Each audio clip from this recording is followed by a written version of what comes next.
Yo, what is going on, everybody? This is Mr. Spade here, Canadian friend and commentator, and we have some drive-in gameplay for you guys from the map pack Annihilation. This is a Domination gameplay, of course, because this is my favorite game mode for this game. I just like Domination. It seems to flow a lot quicker than Demolition, which is a bit more campy. I know it's fun to spawn trap, but you know what? Domination is just the bomb for me. So guys, I do actually have a life story for you guys today. It is a Canadian life story, so you guys may be a little bit surprised to hear that some of those stereotypes that you think about us are actually true.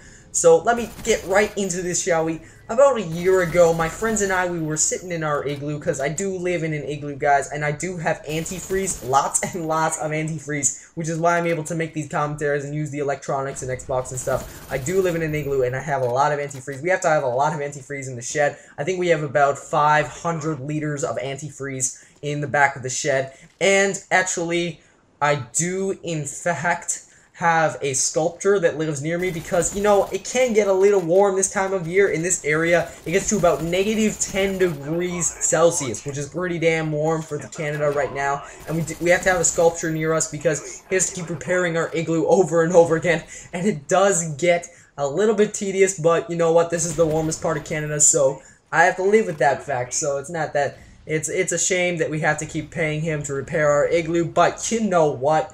Who gives a damn, eh? It's an igloo. It'll fix itself, just a little bit more ice, just here and there, and it'll be good as new by tomorrow. So, what was I talking about? Right, we got August, the middle of August. My friends and I, we are sitting behind in our igloo, my igloo. That is, of course, my igloo is pretty damn large. It's about 3,000 square feet, so it is pretty big compared to my other friends' igloos.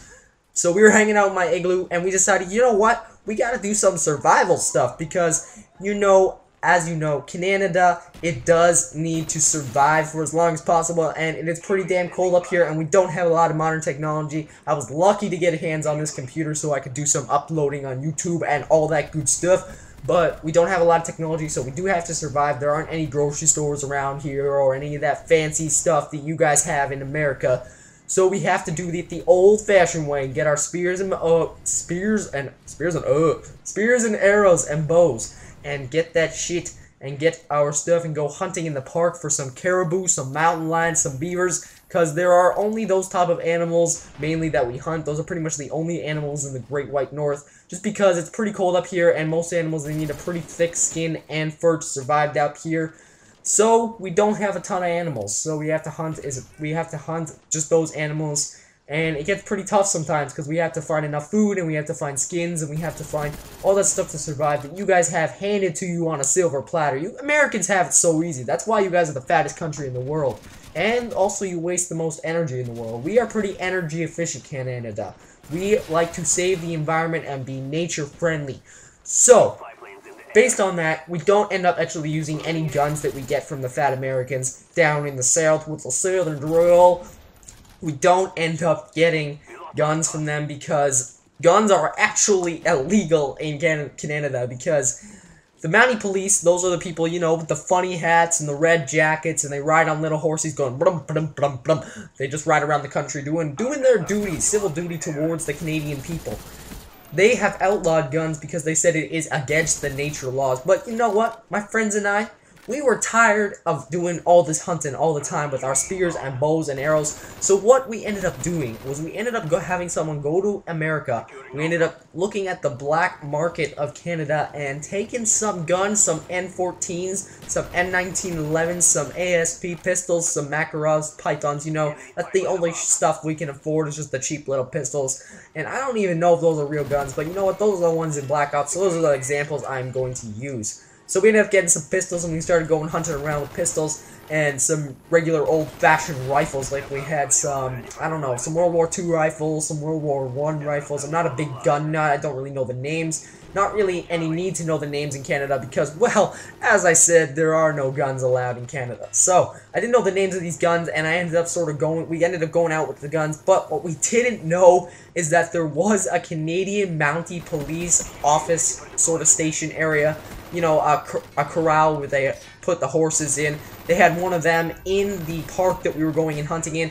So what we didn't realize is there was a police force in an area where we were using illegal stuff. So we're thinking to ourselves, oh crap, when we got there. We gotta get our animals somehow. And these mounted police, they're onto us. They're gonna take our guns and put us in the death cage of ice.